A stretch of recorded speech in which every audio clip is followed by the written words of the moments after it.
Imagine living hundreds of years, exploring various lands, mastering the essence of magic itself, and even slaying the demon king only to think nothing of such achievements. But when your former party members begin to pass due to old age, you begin to rediscover memories you once thought insignificant and live life to the fullest, discovering what it truly means to live in the moment. Our story starts with our group of heroes heading to the royal capital, all wondering what types of celebrations are happening in town. The hero wonders what types of jobs they'll have in the future, especially because the Demon King is now defeated, prompting the priest to wonder if he can find a job where he can drink. The hero turns to the elf, Freeren, asking Freeren how she'll spend her life, especially since elven lives are very long. As the hero's party march through town, they are praised and celebrated, only to stand before the king, who acknowledges their party to house Himmel the hero, Eisen the warrior, Hyder the priest, and Freeren the mage, thanking the heroes for slaying the Demon King. We cut to that night where the town is celebrating their newfound peace, cutting to Himmel, who tells everyone that there will be statues of them erected. As Freeren mocks the town for only giving them 10 copper coins when they first started their adventure, Hyder states that everything is now behind them, and instead, they should celebrate. As the gang gaze off into the night sky, they all acknowledge that it's been 10 years since they started adventuring, reminiscing on their first day, where Himmel and Eisen were almost executed for bad-mouthing the king. They also remember times when Hyder would get so drunk during their adventures and Freeren would constantly fall for the most basic of traps, all erupting in a laughter for only remembering bad memories. Taking a breath, Himmel thanks everyone for the 10 years they spent together, but Freeren wonders what's so amazing about 10 years, reminded that 10 years by human standards is a long time. Just then, they all turn to face the night sky, spotting the Era meteor shower that only occurs once every 50 years. As the gang bicker about not getting to see the full beauty of the meteor shower from the city, Freeren utters that she'll take them to a better location next time they see it, making Himmel chuckle, grateful for the memories. The next morning, the party bid goodbye to Freeren, who plans on exploring the Central Lands to collect and learn more spells. As Freeren leaves, the others wonder how old Freeren truly is, cutting to several years later when Freeren has explored different locations, learned many new things, and has achieved many new goals. When Freeren visits a shopkeeper asking for a shadow dragon's horn, the shopkeeper states that shadow dragons haven't been alive for around 20 to 30 years, disappointing as Freeren needs a shadow dragon horn for her experiments.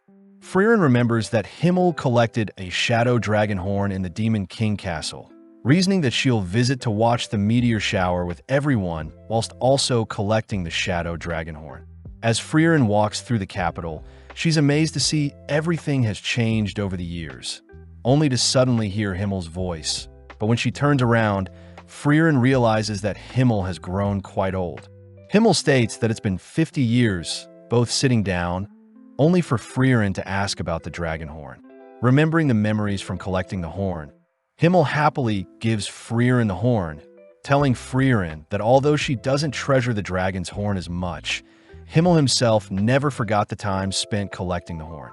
As Freeren heads outside to deliver the horn, she wonders what's the big deal about a lousy dragon's horn, only to head inside, asking Himmel to head out for the meteor shower. As they leave town, Freeren greets Eisen and Hyder, who are amazed to see Freeren hasn't aged one bit, but Freeren is still against Hyder patting her head. Freeren praises Eisen for seeming the same since they last met, something they all know is due to Eisen's dwarf heritage. As they begin to head off, Freeren tells them that the spot she picked out takes a week to travel to, but seeing as this is like the old days, they all gladly follow Freeren. As the gang tells stories over campfire and battle monsters like the old days, they all eventually make it to a lake, where Himmel thanks Freeren for their final adventure together, completely captivated by their final meteor shower together.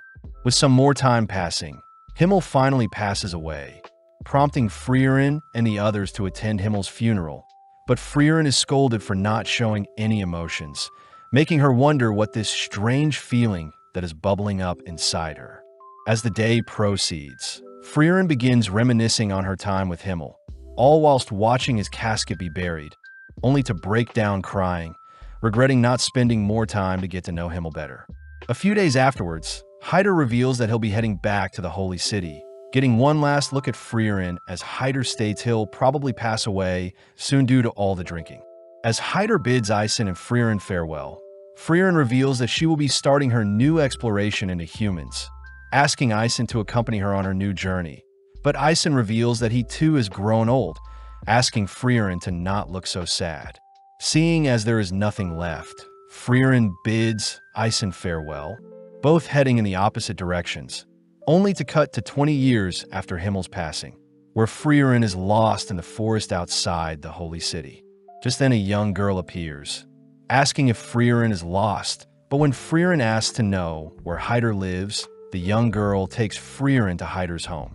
Freeren is happy to see that Hyder is still alive. Hyder admits that it wasn't too easy to pass away, surprised to hear that Freeren has brought some alcohol for his grave, but Hyder reveals he had stopped drinking ages ago. Seeing the adorable girl serve herself and Hyder some tea, Freeren learns the girl's name is Fern, a war orphan from the southern lands. Freeren finds it unusual for Hyder to adopt Himmel's kindness, but Hyder is more curious as to why Freeren is visiting him. Pleased to hear that Freeren just so happened to be visiting whilst on her adventure to learn more about humans. Hyder asks if Freeren would be willing to take Fern as her apprentice mage, but Freeren is sternly against this, reminding Hyder how easy it is for apprentice mages to pass away during battle. Understanding of Freeren's decision, Hyder gives Freeren an ancient grimoire from the tomb of Uig the Sage, a book meant to contain lost spells for resurrection and immortality. Amazed that such a grimoire still existed, Freeren states that it'll take at least 5 to 6 years to decipher the text, but upon hearing this, Hyder utters that he is indeed quite afraid of dying, asking for Freeren to give him the slightest hope for immortality. As repayment for the grimoire, Freeren agrees to teach Fern some spells. Cutting to later that day, where Freeren had finally managed to track down Fern waiting for her on the cliff of a forest, impressed that Fern is able to conceal her mana so well. Fern states that Hyder will give Fern the title of mage if Fern manages to blast a hole in a boulder across from them, something Freeren praises Hyder for setting Fern. Out of nowhere, Fern conjures a powerful beam of magic, but the beam falls short of reaching the boulder, giving Freeren some motivation to teach Fern. Happy to hear that Fern likes magic just like herself. Taking Fern to a nearby waterfall, Freeren tells Fern that long-range magic consists of 3 key factors, these being mana capacity, strength of firing the spell, and the level of the mage itself. When Fern confirms she knows this already, Freeren states that Fern's spell falling short means Fern is lacking in mana and firing strength, something Fern will need to spend time on. Seeing Fern upset, Freeren reminds Fern that her magic control is still very high, something very unique, especially for such a young age. That night, Freeren shares a meal with Hyder and Fern, only to end the night by studying the grimoire. With several years of Freeren training Fern passing by, all three spend time together whilst Freeren continues to decipher the grimoire, but having lost track of time, Freeren reports to Hyder that Fern has grown so much in 4 years. With Hyder happy to hear that, Freeren mentions how she'll probably finish deciphering the grimoire before Fern becomes a fully fledged mage. But as Freeren turns to check on Hyder's reaction, she spots Hyder has collapsed. Freeren helps move Hyder to his bed. Hearing Hyder apologize for the trouble, coincidentally asking Freeren to not look so sad. With Freeren promising to decipher the grimoire fast, Freeren first heads out to inform Fern that Hyder has collapsed, asking Fern to halt her training to look after Hyder. Sadly, Fern states that if she stops now, she won't be able to show Hyder how strong she's gotten before Hyder passes, revealing that Hyder was the one that saved her. Flashing back, a young Fern is seen grasping onto a necklace with a picture of her family, wondering if she should take her own life. Out of nowhere, Hyder appears, advising Fern to reconsider her actions as Hyder once had a friend that had passed away. Hyder states that his friend was the epitome of justice, and Hyder had wished that his life was taken instead of his friend. But since his friend is no longer with him, Hyder states that he'll stay alive to ensure the memories of his precious friends' lives on. With the young Fern remembering the memories she had with her family, Fern in the present declares that Hyder had always feared leaving Fern all alone. Therefore, Fern states that she wants to show Hyder she can fend for herself before Hyder passes away. With Freeren understanding Fern's wishes, Freeren states that she'll allow Fern to do as she pleases, heading back to continue deciphering the grimoire. As more time passes, Fern is seen continuing to improve her mana capacity and firing strength, all whilst Freeren finishes up deciphering the grimoire, only to confront Hyder, asking if Hyder already knew the grimoire didn't contain any spells to bring back the dead nor immortality. Hyder reveals that magic for immortality doesn't exist, happy to hear that Freeren now considers for a mage, meaning Freeren can finally take Fern with her on her travels. With Freeren realizing Hyder had tricked her into training Fern, Hyder states that her reward is in the nearby drawer, requesting for Freeren to take Fern and leave by tonight as Hyder fears his time is almost up. Freeren calls out Hyder for trying to act tough, revealing that Fern has been waiting to say goodbye to Hyder, breaking down as Freeren orders Hyder to spend his remaining time with Fern. As Freeren goes on a walk, Freeren learns that Hyder had saved Fern knowing that Himmel would have done the exact same thing, leaving Hyder and Fern alone, only to confirm that Fern had managed to reach the boulder. The next day marks the death of Hyder, prompting Fern and Freeren to pour out some booze on Hyder's tombstone, only for them to head elsewhere. With 26 years passing since Himmel's death, Fern and Freeren continue to adventure together, both completing tasks in order to acquire new spells. Their most recent spell produces warm tea, whereas some previous ones involved removing rust from bronze statues and turning sweet grape sour. As the two head to their next adventure, they meet up with an old lady, only to be guided to a disheveled statue of Himmel. The lady reveals that her town was attacked by a monster years ago, but luckily Himmel had arrived and saved them, ultimately leading to a statue of Himmel being erected in his honor. When the old lady mentions how sad it is to see the statue all beat up, Freeren corrects her, stating that it's Himmel's fault for accepting a statue of himself to be made in the forest, something that reminds the lady that there was an elf accompanying Himmel at the time. Without saying any more, Freeren helps clean up the statue, pleasing the lady, but the old lady finds it sad that the scenery around the statue is too plain. Before Freeren can use a spell to grow some flowers, Freeren suddenly remembers Himmel's favorite flower, the blue moon weed. As the old lady takes them back to her home, she's surprised to hear Freeren knows about the blue moon weeds, as they used to grow in a nearby forest, but have since long died out. Seeing Fern acting weird, Freeren asks to see what Fern is hiding, discovering that Fern was trying to hide seed rats in her coat, intending on setting them free. With both girls heading out, Freeren states that they'll be heading to the nearby forest in hopes of finding some blue moon weeds, something Freeren acknowledges is for her own selfish desires. With several months of Freeren and Fern searching for the blue moon weed, the girls grow used to spending time in town with the old lady and out in the fields. One day, Fern has a chat with the old lady, sad to see that Freeren is fixated on searching for this non-existent flower, even though Freeren could be saving lives.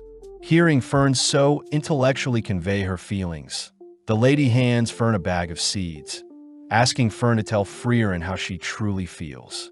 Mustering up the courage, Fern tells Freeren how she feels, prompting Freeren to apologize as she promises to end her search soon.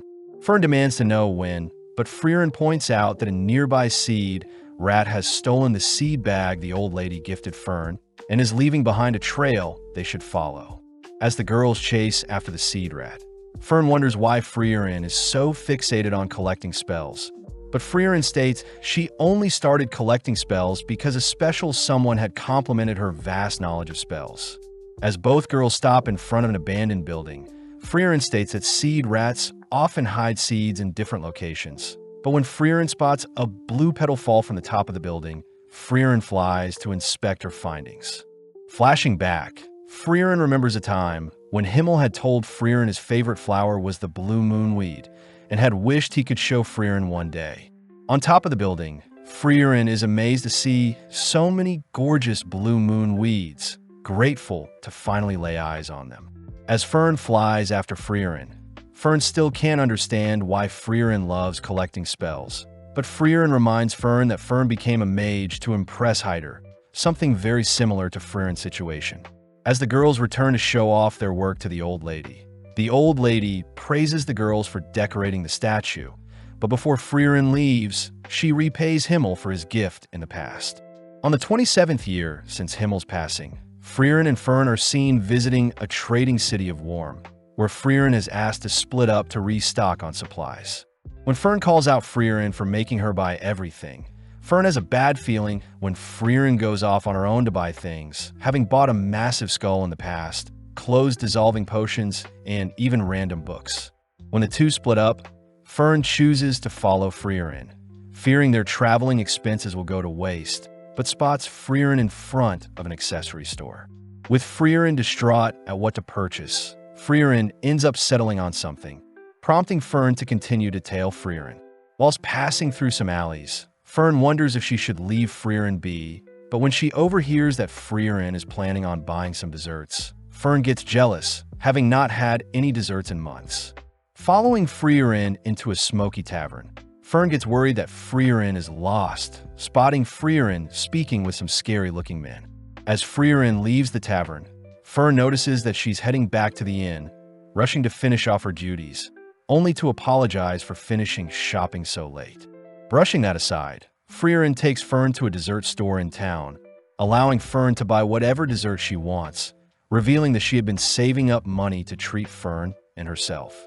When Fern asks what Freeren would like, Fern corrects herself, stating that she already knows Freeren wants Merkur pudding, reminding Freeren of her time with the heroes, where Himmel had mentioned that he knows Freeren's favorite dessert is the Merkur pudding. When Freeren feels bad for not knowing much about the others, Himmel mentions his favorite food is an omelet. Eisen's favorite food are sour grapes, and Hyder simply loves alcohol. As Fern digs into her dessert, Freeren apologizes for not knowing more about Fern, handing Fern a gift, pleasing Fern as Freeren remembered Fern's birthday. Fern smiles upon receiving a hair ornament, telling Freeren that it's enough of a birthday gift that Freeren remembered her birthday, confusing Freeren.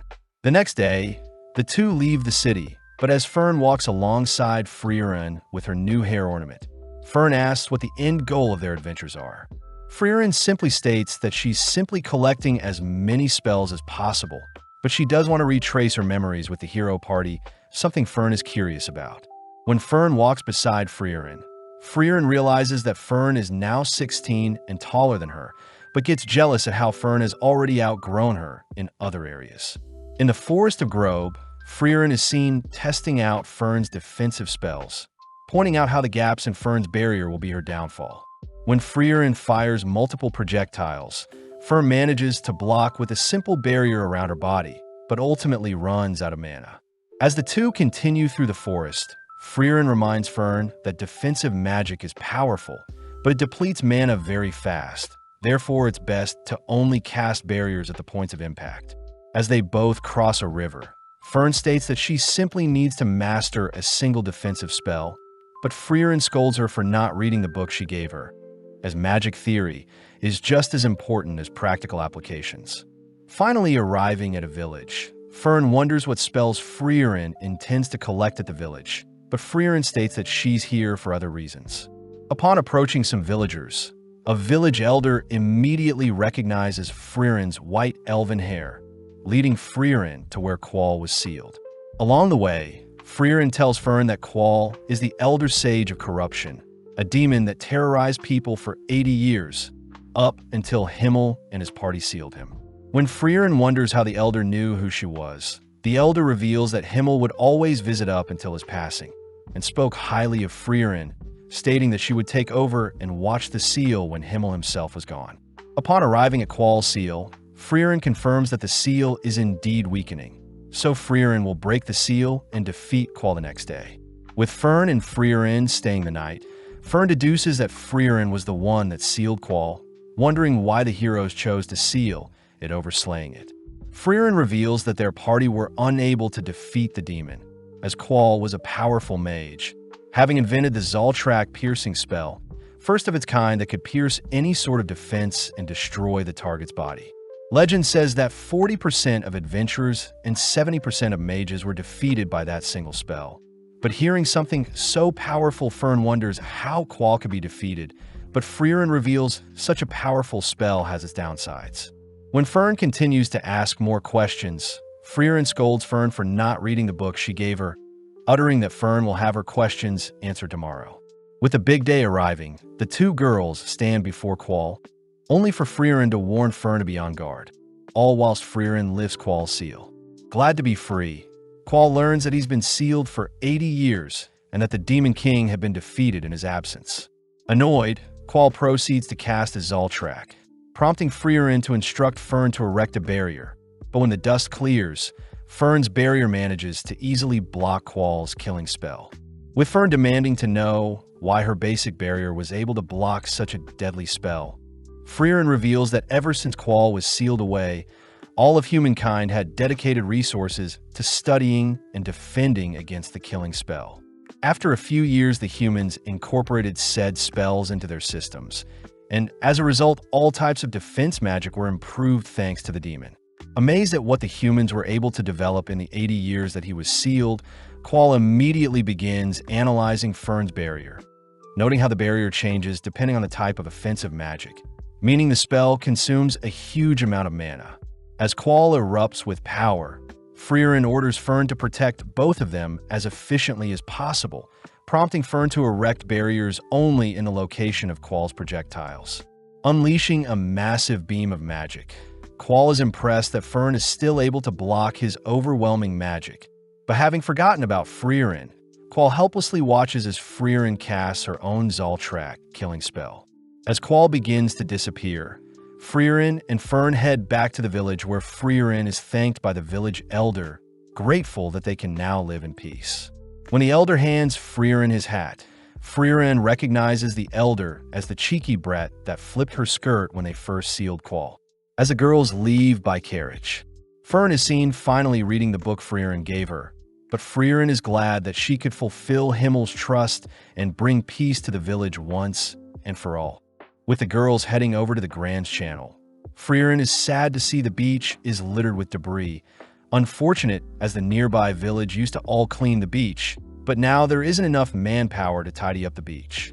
The village elder requests that Freeren clean up the beach, handing Freeren a grimoire belonging to the legendary mage Flam.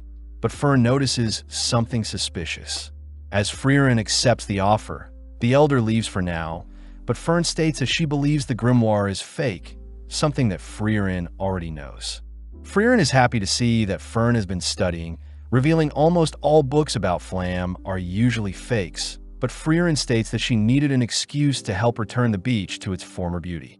Skipping ahead to when snow has begun to fall, Fern is seen visiting a local bakery, chatting with the shopkeeper as Fern has been frequently purchasing bread from the bakery in the past 3 months.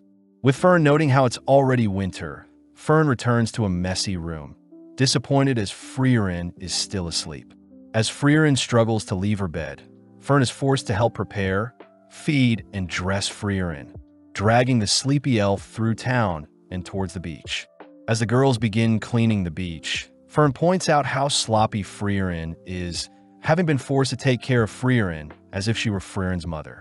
Fern wonders how Freeren behaved during her time with the hero party, but Freeren mentions how they were all very okay with Freeren oversleeping, but Freeren did get scolded once. With Fern curious to know more, the girls wrap up the day with a big fire using the debris, only to enjoy a nice dinner, reporting to the elder that they only have 1/3 of the job left. The elder wonders if the girls will be done by the New Year's festival, something Freeren says will be possible, but when the elder mentions how Freeren can finally join them and watch the sunset this time, Freeren acts awfully cold. The next day, Fern asks if the reason Freeren wanted to clean the beach was related to the festival, learning that every new year, the villagers would watch the sunrise. Freeren mentions how the beach is meant to beautifully reflect the sunrise, but admits that she never woke up early enough to actually watch the sunrise. With more time passing by, Fern continues to nurture our poor Freeren out of bed, both exploring the wrecked ships, discovering hidden gems, only to officially clean the beach of all debris. Completely mesmerized by the beach's beauty, the elder asks if Freeren will be joining them for the sunrise this year, shocking Fern when Freeren agrees to wake up early to see the sunrise. Fern wonders if Freeren will be able to wake up in time for the sunrise, but Freeren states that she'll simply stay up all night and that she wants to see what's so amazing about this sunrise. As Freeren stays up that night, she thinks about a time when Himmel had scolded Freeren for sleeping in and missed the New Year's sunrise in the same village. Confused as to why a mere sunrise would cause Himmel to be so upset they didn't get to see it together. Sadly, during the morning, Fern realized that Freeren is fast asleep, forced to drag Freeren out of bed, fearing that they'll miss the sunset. With both girls staring out into the horizon, Freeren notes how there is nothing special about the sunrise, but upon seeing that Fern is mesmerized by the sunrise's beauty, Freeren admits that Himmel was right, as she's enjoying the sunrise with Fern. Flashing back, we see Freeren and the hero party visiting the graves of Eisen's family, learning that his village was attacked by demons. Hyder chooses to kneel before the graves, praying for their souls to go to heaven. But Eisen mentions how he doesn't believe in the afterlife, prompting Freeren to reveal that thousands of years ago, everyone believed there was no afterlife. But since magic can't observe where souls go, it's hard to define what is truth and what isn't. Hyder states that since there is no actual proof for either side, Hyder likes to think there is a heaven. That way the people that are doing good for the world can at least pass believing that their life was worth it. With the hero party joining Hyder in praying for Eisen's family, we cut to the present where Eisen is once again praying for his family, currently located in the Brett region. Out of nowhere, Freeren calls out to Eisen, weird as they haven't spoken to each other ever since Himmel passed away 30 years ago. As they all sit down for some tea, Eisen is shocked to see Freeren has an apprentice, but Freeren asks if Eisen needs help with anything. Eisen mentions how Hyder and himself had been updating each other with letters. Heading out, they all head to Volume 50 Basin, a location Freeren recognizes, learning that Eisen intends to search for notes from Flam, the legendary mage. When Freeren reminds Eisen that most records on Flam are fake, Eisen reveals that Hyder had figured out the general location of Flam's true notes, based on records from the Holy City. With Freeren convinced, they all agree to start looking for a massive tree. But upon seeing Fern disappointed, Freeren states that they should hurry, surprising Eisen as Freeren never cared for anyone else's time. With the gang beginning to search the entire forest, they spend the night eating and sleeping in the forest, only to search across the sea and in the skies. One day, Fern states that she has found a massive tree near some ruins, all beginning to head towards the tree. But Freeren uses the opportunity to ask Eisen why he's searching for Flam's notes. Eisen reveals that on the day of Himmel's death, Eisen had seen how regretful Freeren felt for not using more time to get to know Himmel, revealing that the notes left behind were said to allow contact with the dead. When Freeren states that she doesn't believe in such nonsense, Eisen states that it's better to know for sure. Plus, Eisen and Hyder had agreed prior to help Freeren get to know Himmel better. Having made it to the massive tree, Fern states that there is a powerful barrier surrounding the tree. But when Freeren heads over to inspect the tree, she utters that even after 1,000 years, her master is still superior to her. Flashing back, Freeren is seen with her master, wondering why her master is so fixated on protecting a small sapling. But her master states that in 1,000 years' time, Freeren will grow to appreciate it, asking Freeren to trust in her teachings, especially since Freeren's master was Flam, the legendary mage.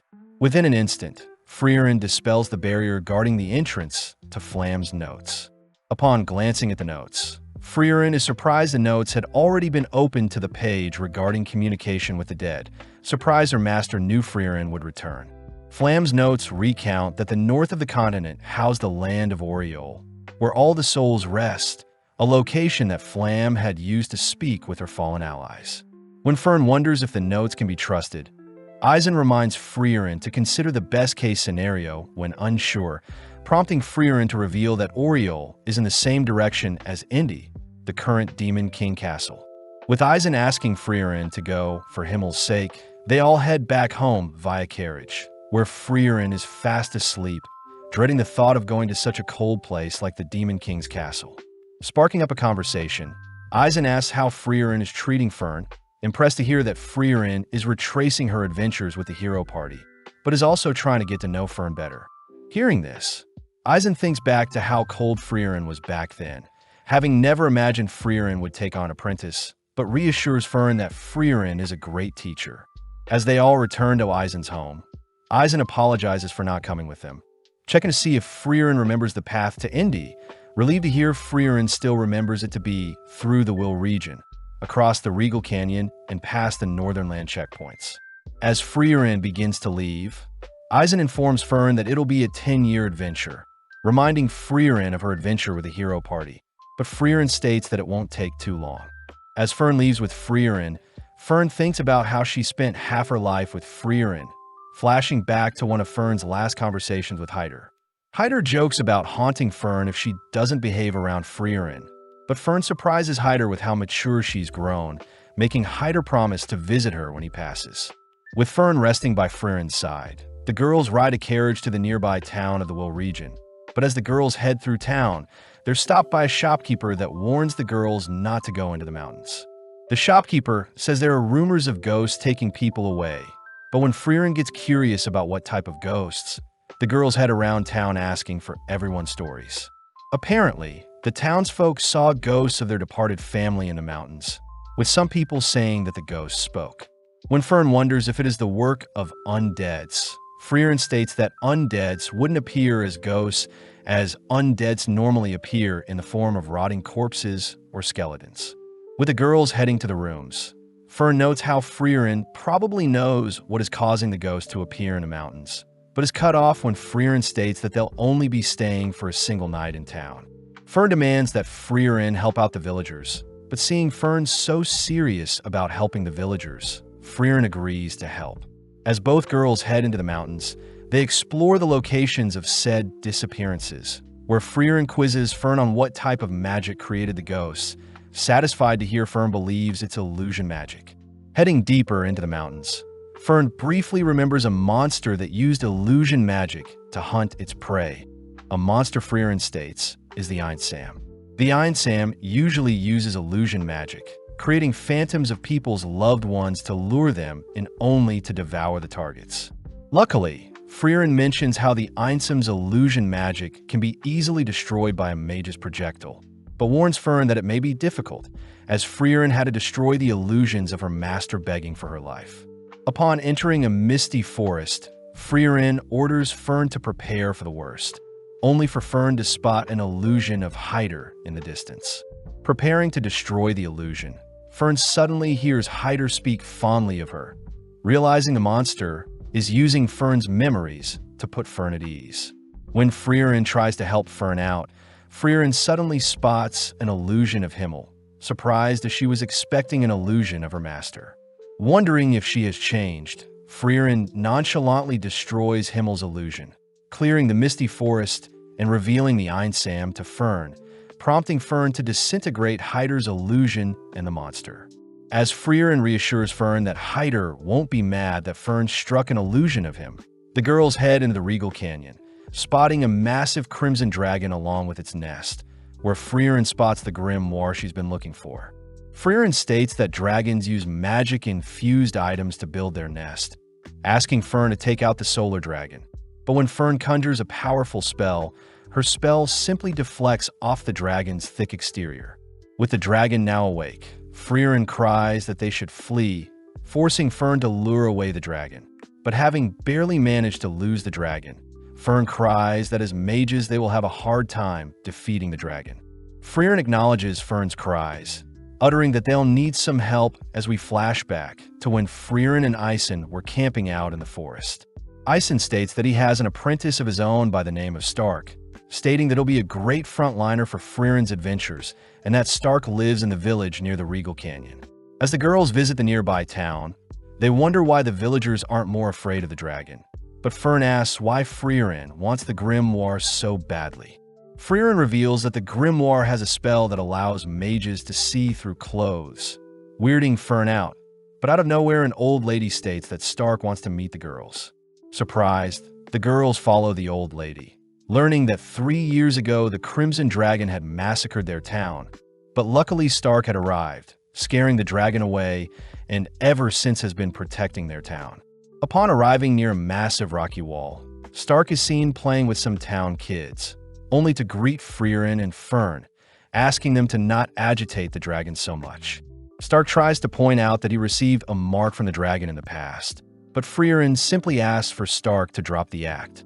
When Stark learns that Freeren used to adventure with Ison, Stark asks for the old lady and kids to give them some privacy, revealing that he's proud that he abandoned Ison. Freeren asks why Stark doesn't just slay the dragon, but Stark wants to know why the girls are here, learning that they've come to recruit Stark and also want the grimoire in the dragon's nest. Stark gets confused as to why Freeren wants the grimoire so badly, but doesn't mind joining Freeren's party, but reveals that he has had trouble defeating the dragon, asking for Freeren's help. Freeren states that they can defeat the dragon together if Stark distracts the dragon for 30 seconds. But upon seeing Stark refuse such an offer, Freeren deduces that Stark has never fought a monster before. Stark breaks down, begging for Freeren's help, admitting that when he first confronted the dragon, he was so scared seeing the beast, but strangely after a while the dragon flew away, and Stark was praised by the villagers. With Fern disgusted by how pathetic Stark looks, Freeren states that she has full faith in Stark, heading over to the massive fissure in the nearby wall, only to realize something about the fissure. As the girls leave, Freeren states that they'll be meeting back here tomorrow, hinting at the fact that Stark should use this opportunity to grow.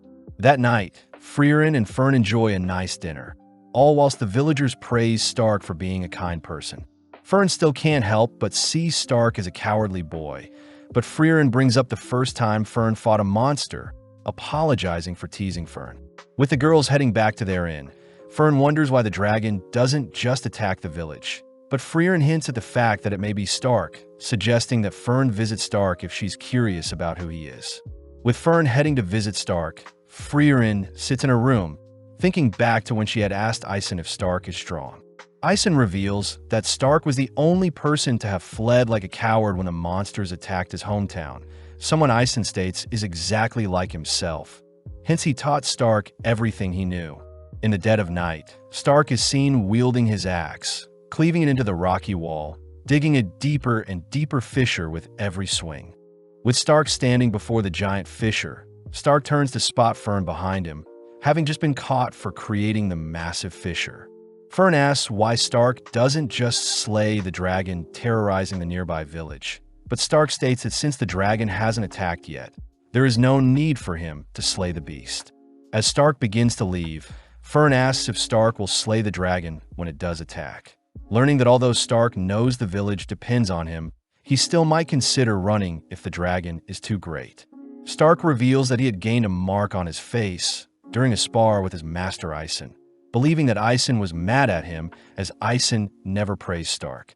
Leaning in to inspect Stark's hand, Fern concludes that Stark would never run from a fight, confusing Stark as he wonders how Fern would know.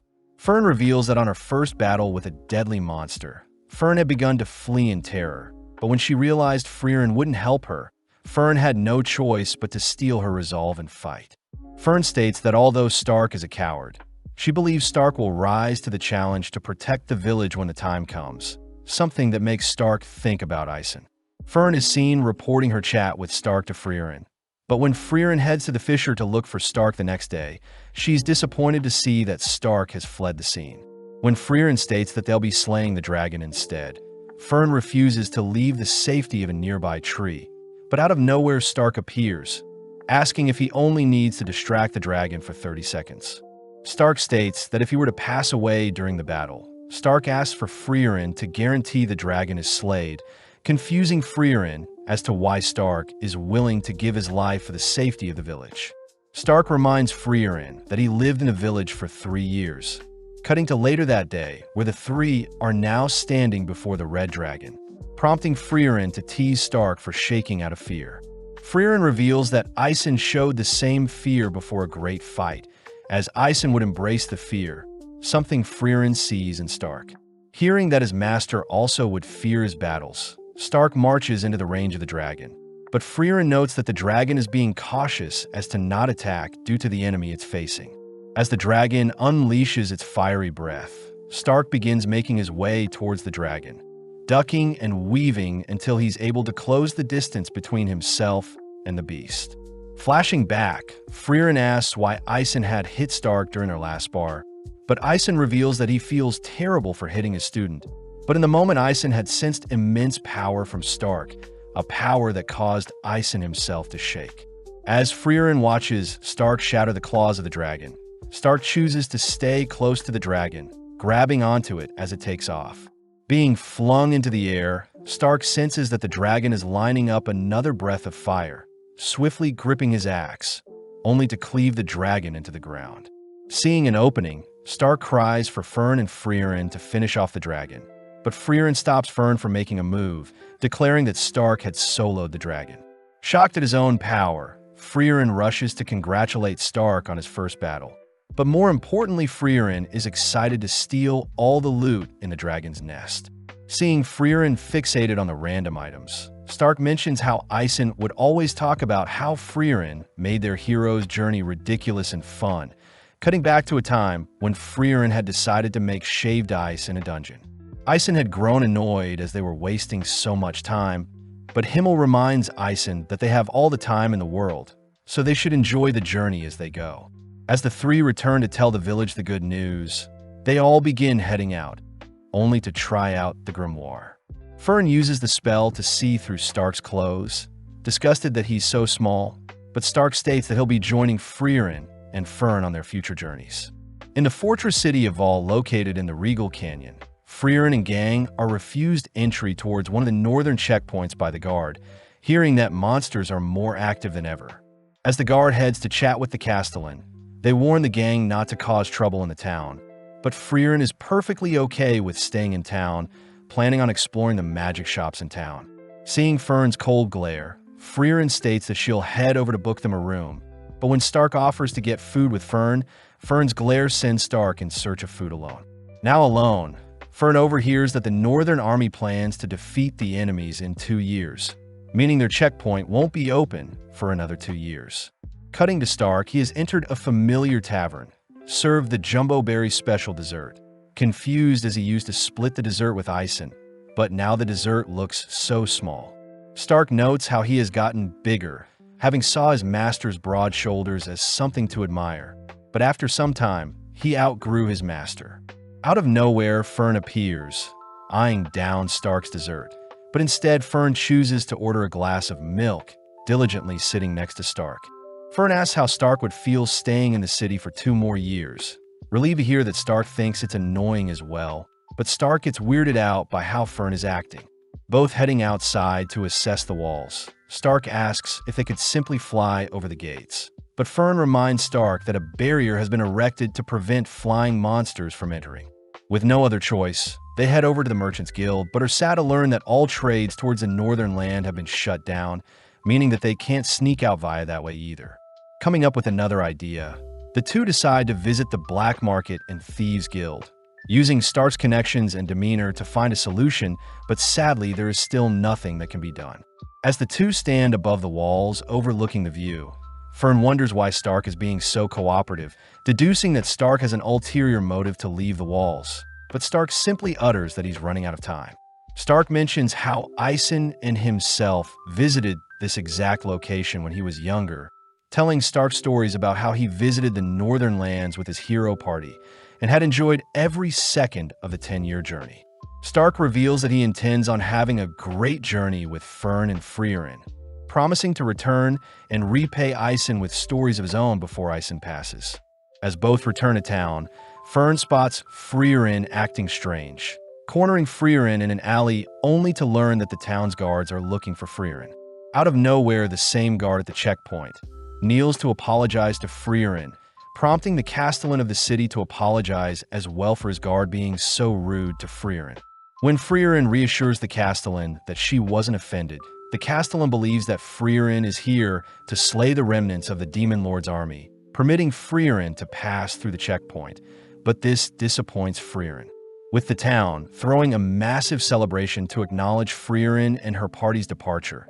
Freeren mentions how she never liked the outlandish welcomes and departures. Stark wonders if this is how Ison felt, making Freeren suddenly remember a similar time when she departed with the hero party, curious as to what parallels will arise next. Flashing back, Freeren is seen walking alongside the hero party, all discussing the validity of Flamme's grimoire, especially with the countless fakes and imitations that exist. Waking up early, Freeren spots Stark and Fern making breakfast, shocking Fern as this is a rare scenario.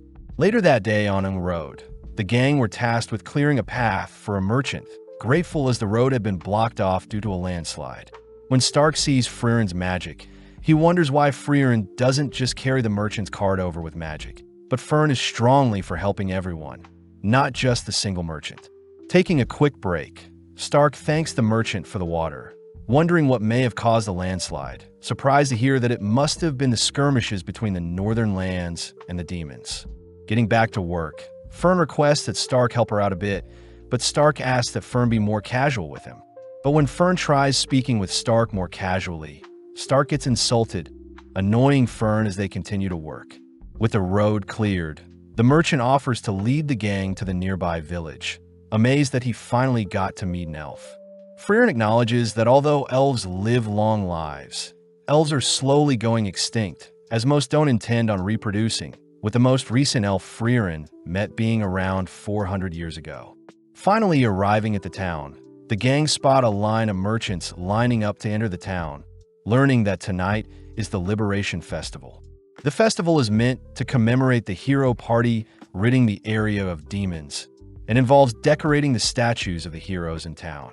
Freeren still can't understand why humans throw parties, but the merchant reminds Freeren that it's been 80 years since the Demon King was slayed, and in human years 80 years is a whole lifetime. Flashing back, Freeren remembers a time when Himmel had requested that their statues be placed through various towns, annoying Freeren as she believed Himmel simply wanted to show off. But Himmel reveals that the statues are meant to remind Freeren of their adventures together as the hero party. That night, the gang stand among the crowd, watching as the hero party is celebrated, but the merchant does note how Freeren looks very similar to the elf statue. The next morning, they continue their journey, heading to the Graf Granat's domain, where they notice an abundance of guards surveying the town. When Freeren wonders who should do the shopping, Freeren suddenly freezes, equipping her staff, only to state that she senses demons approaching. When some demons turn the nearby corner, they spot Freeren charging up a spell, but luckily a nearby knight tackles and stops Freeren from firing the spell. Approaching Freeren, the demon asks if Graf Granat had hired Freeren to attack him, but Graf states that he's not foolish enough to attack Lord Lugner out in the open, especially since Lugner is her seeking peace. Kneeling down, Lugner states that he senses Freeren's bloodlust-filled glare, shaming Freeren for looking at him as if he were a wild beast. Freeren fires back, stating that Lugner is simply using human speech to blend in and manipulate the humans. But having heard enough, Freeren is dragged away to be locked up. With Stark and Fern shocked at what just happened, they choose to visit Freeren, who is locked up in the dungeon under the mansion. Freeren states that she'll only be locked up for a measly 2 to 3 years, but Fern scolds Freeren for always wanting to waste time. Freeren asks who the peace envoy demons are, learning that the envoys are linked to Aura, the guillotine, one of the 7 sages of destruction who served the Demon King. Apparently, 28 years ago, Aura had regained her strength and had been fighting with the domain of Graf Granats. But now Aura has sent envoys to seek peace, something Freeren states sounds fishy. When Stark wonders why they can't just talk things out with the demons, Freeren questions if Stark or Fern know how demons learn to speak the human language, revealing that demons only eat humans. During her time with the hero party, Himmel and Freeren were forced to hunt down a child demon, having supposedly devoured the child of a human couple. But when Himmel went to slay the creature, Himmel hesitated since the demon behaved just like a child. When Freeren offered to shoulder the burden, the town's chief had ordered everyone to spare the demon, giving it a second chance. But that was something Freeren had advised everyone against doing. With days passing, The chief had given the demon girl a place to stay along with food to eat, but Freeren kept a close eye on her, all whilst the chief and her daughter considered the demon girl as one of their own. One day, the chief's building was burnt down by the demon girl, and the chief ended up passing due to being attacked by the demon. When Himmel demands to know why the demon killed the chief, the demon slowly approaches the couple of the first daughter she ate, offering the chief's daughter as a replacement. Sensing that the humans hate her, the demon girl takes the chief's daughter as hostage, but Himmel easily recaptures the chief's daughter, permitting Freeren to slay the demon. When Freeren fires an incineration spell at the demon, Freeren states that demons don't have a sense of family, forced to live and roam alone since birth. But on that day, Freeren learned that the demon girl had intentionally manipulated everyone, knowing that she would get to live a little longer. Freeren states that Flam described monsters that can speak as demons, as they imitate human speech to lure other humans in, something Stark and Fern find disturbing. As Stark and Fern leave, we cut to Lugner, sitting in the mansion and waiting for a meeting with Graf. Lugner admits that Freeren was right about demons, curious as to where he recognizes Freeren from, stating that demons will forever hunt down humans. With Freeren suspecting that the town won't last too long, we follow Lugner and his followers enter Grafson's bedroom, learning that Grafson was gifted a sword by the king, but had passed away 10 years ago whilst fighting Aura. Raising his son's sword to Lugner's neck, Graf reveals that he has brought Lugner here to slaughter him. But upon glancing around the room, Lugner notices that Graf has been keeping his son's room clean for the past 10 years. Lugner utters that the humans slayed his father, reminding Graf that they've come here to stop unnecessary bloodshed, ultimately convincing Graf and his knights to lower their blades. With Graf sending Lugner and his followers to the guest room, Lugner admits that he doesn't know what a father is, but has identified Graf as an empathetic man. Lugner states that he'll grow close to Graf and have him lower the town's defensive barrier, and only then will Lady Aura's forces conquer the town. Lugner suddenly notices Drought is missing, learning from Liney that Drought has disappeared to eliminate an obstacle, cutting to Drought entering the underground dungeons, slaying a guard only to enter Freeren's cell. Drought declares that he's here to kill Freeren, knowing that Freeren is the only loose end that can ruin their scheme. But Freeren coldly warns Drought that she is stronger than Aura herself. Smirking, Drought doubts Freeren's strength, dragging her into the air with a single wire around her neck, impressed that Freeren had encased her neck with mana to prevent her decapitation. Drought states that his wires are the strongest amongst all the demons, tugging harder on the spell, but Freeren still manages to defend her neck. When Freeren admits defeat, Drought smirks, but Freeren scolds Drought for letting his guard down, suddenly cutting off one of Drought's arms. When Drought tries to bind Freeren with multiple wires, Freeren simply severs Drought's other arm, instantly slaying Drought before he can speak. Freeren states that she'll simply slay the other two demons and convince Graf that the demons are evil, but upon exiting her cell, Freeren discovers the guard Graf had dispatched. Cutting to Stark and Fern, they enjoy a nice meal in the peaceful town, both shoveling down their food, as they realize they need to convince Graf to free Freeren before any harm befalls the town. Stark notes how earlier he could sense Lugner's immense power. Pissed that Lugner didn't even pay attention to Stark, as Lugner knew he could dismantle everyone but Freeren in mere seconds. Beginning to shake out of fear, Stark accidentally spills his drink on himself, offered a handkerchief by Fern. As Stark cleans himself up, they both agree that they need to head over to protect Graf in case the demons attack. But when Stark tries to return the handkerchief, Fern prefers Stark keep it.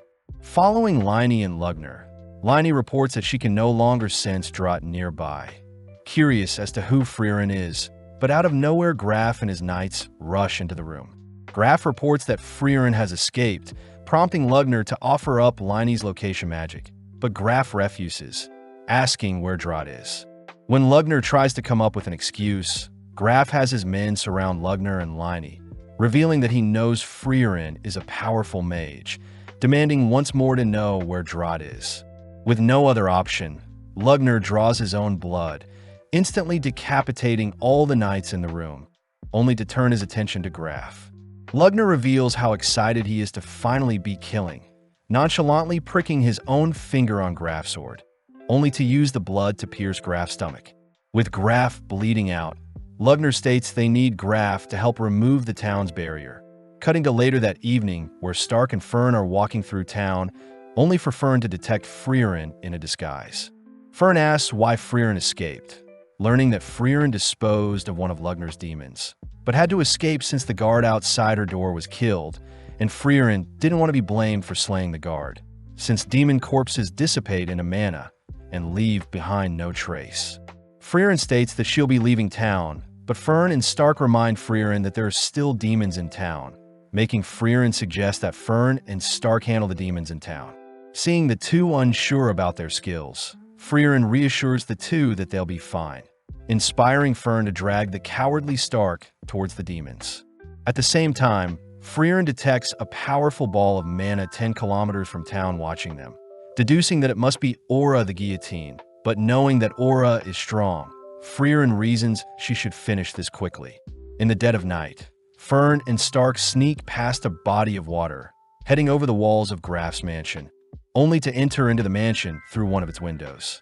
At the same time, Lugner tells Graf about his love for magic, revealing that most demons spend their entire life researching and honing their own particular magic. But Lugner does acknowledge how strange magic is, admiring Flam's unique barrier that prevents any type of demon from entering. Lugner speculates that Flam's genius barrier casted 1,000 years ago is stronger than any present spell, but since Graf and his Granat family has maintained the barrier for generations, Lugner demands to know how to control the barriers, leaving Lugner to consider his options. Lugner orders Liney to search for any grimoires in the bedroom, whilst he searches the study room. Seeing an opening, Stark sneaks into Graf's room, attempting to free Graf, but his trembling hands fail to cut the magic binds around Graf. Graf asks Stark to take his Granat amulet and flee with the citizens, but Stark refuses, stating that he won't leave Graf behind. Out of nowhere, Lugner and Liney reappear, demanding to know if Graf knows Stark, but Graf simply states he's a lost child. When Lugner agrees to let Stark flee, Graf feels bad, spotting how much Stark is trembling, but Stark gets annoyed that Lugner is underestimating him. Gripping his axe, Stark dashes behind Lugner, managing to land a slash, but Lugner simply uses his blood to repel Stark backwards, conjuring a massive blood hand to pin Stark to the ground. Lugner praises Stark for trying to fight him solo, but Stark reveals that Freeren has been with them undetected, giving Freeren opening to land a powerful spell onto Lugner. With Lugner confused as to how Freeren avoided Liney's detection, Lugner demands to know what spell he was hit with, shocked to hear that Freeren had learned the killing spell Zoltrak. Lugner utters the ordinary demon Zoltrak spell shouldn't have damaged him so badly, but Freeren ignores his stalling, preparing to finish off Lugner, but Liney steps up to fight. Stark reasons that they should get Graf some help first, both fleeing with Graf for now, but Lugner reveals that his blood is on Freeren and Stark so they can chase them after he's healed up. Liney offers to hunt them down herself, but Lugner reveals that Freeren's Zoltrak spell has been modified to a demon-killing spell, a modification of Zoltrak that specializes in slaying demons. Seeing Freeren's silhouette earlier, Lugner remembers an elf by the name of Freeren, being the person that helped analyze the initial Zoltrak spell, but was also granted the title, Freeren the Slayer, for most demons slayed in all of history. As Freeren descends upon Aura and her army, Stark and Freeren have managed to get Graf some help, grateful as he promises to pardon Freeren, as Freeren was right to not trust the demons all along. Stark gets excited as Freeren can now roam through town freely, but Graf hears that Freeren was the elf from the original hero party, disgraced to have imprisoned one of the saviors of his family's land. Greeting Aura, Freeren acknowledges that it's been 80 years since they last fought, asking if Aura would retreat now. Smirking, Aura has some of her men slash at Freeren, but Freeren nonchalantly dodges, noting that Aura has more puppets than before. Freeren knows how only powerful demons with enough magic can control an army, but Freeren does despise how disgusting Aura's magic is, recognizing some of the suits of armor being controlled, declaring that she'll kill Aura once and for all. As Aura takes out her scale of obedience, we cut to Graph explaining the reason why Aura is one of the 7 sages of destruction, revealing that her scale allows Aura to weigh her soul's mana capacity with another, and the soul with the greater mana capacity gains control of the other for eternity. Fern asks if there is a counter, but Graph does mention how the scale does judge fairly. So the only way is to have someone with a greater mana capacity face Aura, but this hasn't been done in the past 500 years. Graph also reveals that souls with great wills can temporarily break the mind control, but Stark knows that it's a temporary solution, since Aura would simply get rid of those with strong wills to avoid any loose ends. As Freeren continues to dodge and evade Aura's army, Aura grows amused seeing Freeren dancing around, but Freeren enchants her staff, immediately freeing the men around her from Aura's curse. Shocked, Aura notes how Freeren must have used a lot of mana to break her curse, wondering why Freeren would use such a delicate tactic when Freeren can simply blast away the suits of armor. Freeren reveals that Himmel had scolded Freeren in the past for harming the cursed armors. Therefore, Freeren will make sure to wipe out Aura for good. At the same time, we hear the priest reassure everyone that the church they are in is protected by a strong barrier, giving Stark a reason to head out. Stark states that it won't be long before Lugner and Liney recover, and seeing as they are no match for the demons anyway, Stark states he'll go and seek Freeren's help. At first, Fern gets annoyed at how cowardly Stark sounds, but after some thought, Fern agrees to help evacuate everyone while Stark goes to get Freeren. On the town walls, Stark hands Fern Graph's amulet that'll help convince people to work with her. But when Fern feels bad seeing Stark all bloodied up, Fern suddenly realizes something, tossing her blood-stained coat over the wall. Detecting that someone else's blood is on Stark, Fern is suddenly pinned to a nearby wall by Lugner's blood, all whilst Liney rushes Stark, conjuring an axe only to isolate Stark. Stark demands to know why Liney moves like Eisen, all whilst Lugner apologizes for not killing Fern instantly, mocking Fern's grin as he states that demons can conceal their mana as well. Annoyed at how much Lugner is talking, Fern asks for Lugner to simply finish her off, but Lugner is more curious as to how strong Stark is, amused to hear that Stark is Eisen the hero's best student. Lugner also demands to know where Freeren is, not convinced to hear that Freeren simply fled town, knowing that Freeren wouldn't simply leave knowing there's still demons in town.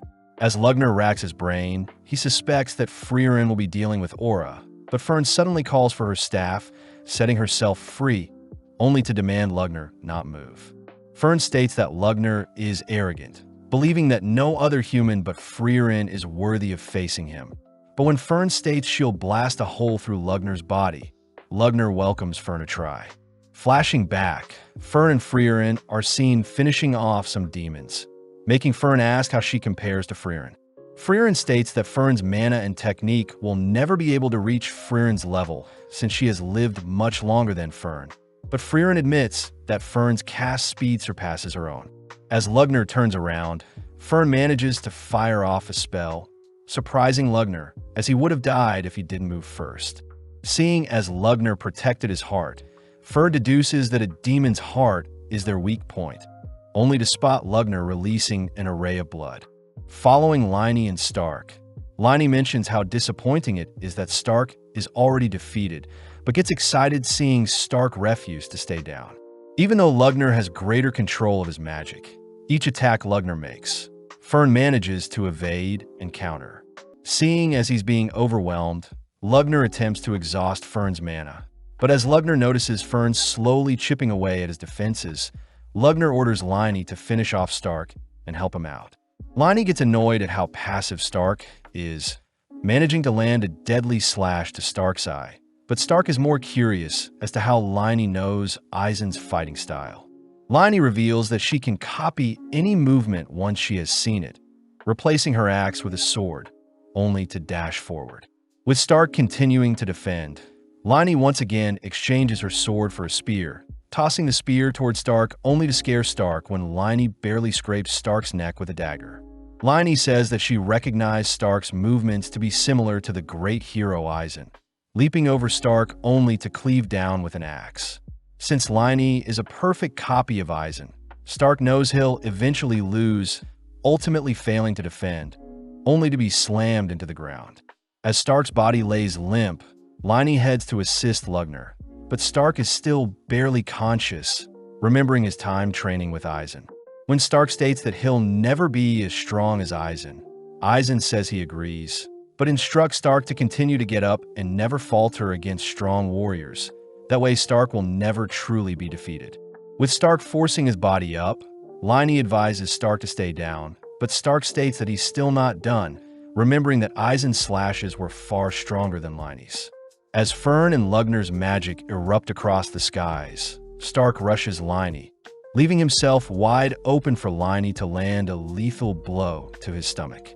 When Liney fails to cut through Stark's tough body, Stark uses the chance to completely shred the left side of Liney's body, but realizing that Liney has been defeated, Lugner checks to see what happened, allowing Freeren to land the demon-killing spell on Lugner's heart. Flashing back, Freeren walks behind Flam, who asks if Freeren remembers the dying words of Basalt, reminding Freeren that demons' words only deceive, meaning people must use unfair tactics to ensure demons are erased. With Lugner accepting his own demise, he's at least happy to hear that Freeren is currently facing off against Aura, believing that since Freeren isn't with her hero party, Freeren will finally fall against Aura. Hearing this, Fern states that Freeren will win, but not in an honorable way, surprising Lugner as he believes Freeren to be an honorable elf. Barely able to manipulate his blood, Lugner finds it weird that Fern's mana output is so low compared to his, suddenly realizing the underhand tactics Fern used to defeat Lugner. But Fern doesn't waste time silencing Lugner. Cutting back, we see Flam stumble upon a ruined village, saddened to see that demons had raided the village and all that's left is Basalt the Throned Shell, a once leader in the Demon King army. Spotting a single person alive in the village, Flam asks a younger Freeren if she was the one that slaughtered all the demons, amused to sense Freeren's overflowing mana capacity. Flam scolds Freeren for facing the demons head-on, reminding Freeren that she should fight with surprise attacks. But before Flam can leave, Freeren states that Flam and herself are pretty alike, able to sense that Flam has an even greater mana pool than herself. Impressed, Flam begins carrying Freeren on her back, declaring that Freeren will be her apprentice moving forward, but Freeren refuses. Flam reminds Freeren that she'll probably die if she's left alone, suddenly sensing that they're being followed by even greater demons than Basalt. Flam notes how the demons concealed their mana, preparing for a sneak attack, but upon realizing that Freeren and Flam were mages, they chose to pridefully reveal themselves. The demons order Flam to leave the elf behind, but seeing as she has no reason to refuse, Flam sets Freeren down, but reminds Freeren that the demons are very cocky and proud. In an instant, Flam lets out an explosion, completely wiping away the demons, shocking Freeren as Flam had concealed her true mana output, only to surprise and slay the demons with her true power. Flam admits that the tactic is quite frowned upon, but taking Freeren home, Flam is happy to see that Freeren is recovering quite quickly. Heading through a forest, Flam and Freeren both reveal that they despise demons, having both lost their loved ones to demons, but they also both love magic. Flam suggests that only the two of them should become cowards when it comes to magic, instructing Freeren to first cut down her mana output to only 1/10, impressing Flam to see Freeren learn very fast. Flam says that they'll go over the basics first, instructing Freeren to continue to mislead demons for the rest of her life. But as we cut back to Aura, she realizes that Lugner and Liney have been dispatched. Freeren utters that Aura has failed her mission, prompting Aura to settle for taking Freeren's life, unveiling her scale of obedience as Aura knows Freeren has drastically depleted her mana during battle.